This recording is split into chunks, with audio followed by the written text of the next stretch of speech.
Okay, so magandang araw ulit mga idol. So congrats nga pala dun sa ating dalawang winners ng receiver. So nakausap ko na po sila.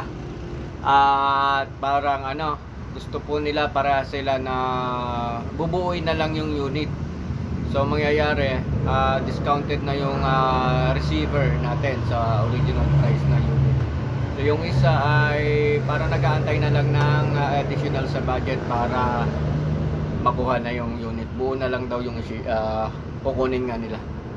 Okay, so congrats ulit. Abang-abang na lang tayo ulit sa mga susunod kung sakaling para updated kayo at syempre masali kayo sa raffle. Okay, so yun ang ating pag-uusapan natin ngayon ay may nagdala dito ng Gamo brake barrel na ito. Ayan, so ang issue, wala na po, hindi na po nagbabato ng bala.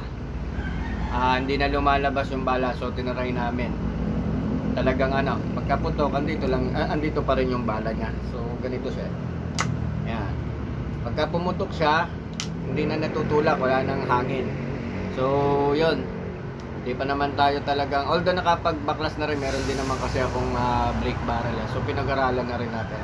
Kaya na rin, inaccept na rin natin kahit hindi pa tayo nakakagawa talaga ng mga ganitong modelo na unit. Okay, so tingnan natin, babaklasin natin. So yun ang issue, pati yung site niya dito. Kaya nire-request ni sir, baka magagawa ng paraan kasi wala na yan. Okay, so yan, babaklasin natin at tingnan natin yung kung ano ang magagawa natin at kung bakit wala siyang hangin, kung bakit hindi siya nagbabato ng bala.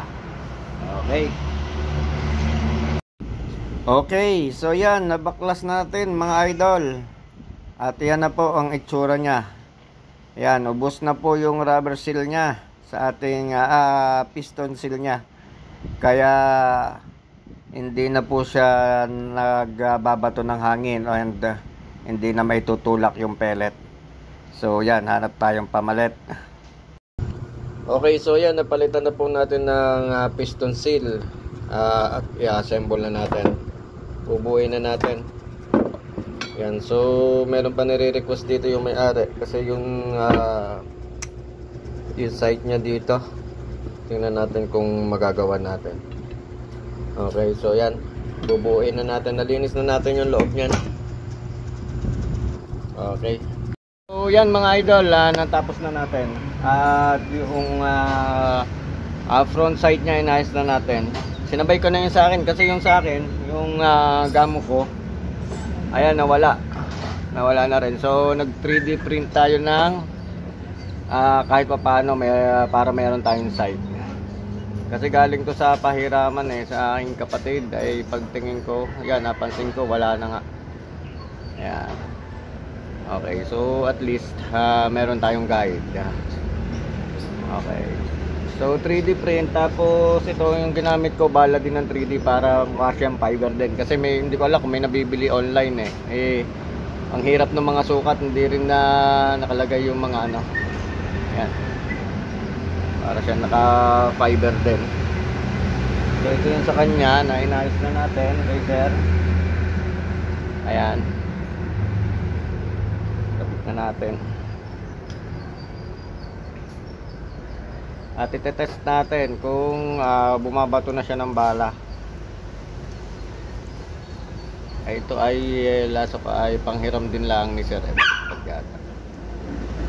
Tama. Kaya kailangan maayos. Ayan.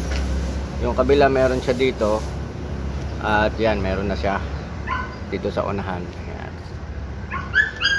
Test natin 177 doon sa planggana. Sa plangganang butas.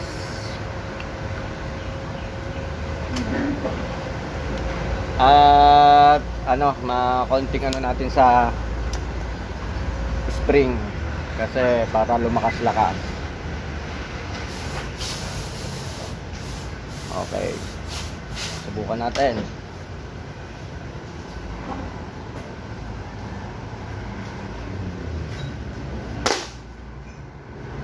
tingnan natin kung bumutas siya. Ayun, ano, lumubog yung planggana.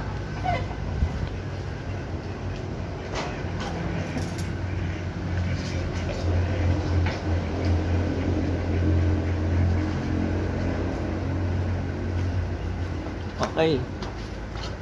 So ayan yung ating tinarget. Lumubog siya. Oy. Tagos pala siya sa likod. Oh, so okay pa yung power niya ngayon kasi nag-adjust din tayo ng spring. Medyo mahina rin kasi yung spring. So okay na to. Sabi ni Sir ay pandaga niya lang. Kaya lang tingin ko ay kailangan niya na yatang isuli ito kasi nga sa kaibigan niya daw to, kaya kailangan niya ipaayos. Panghiram lang to eh. And ngayon nakakita siya ng side lever dito, kaya isasabay na niya na kunin. So yun naman ang itatest natin para sabay niya na madala yung side lever wood stock natin. Itatest naman natin. So okay na yung unit niya.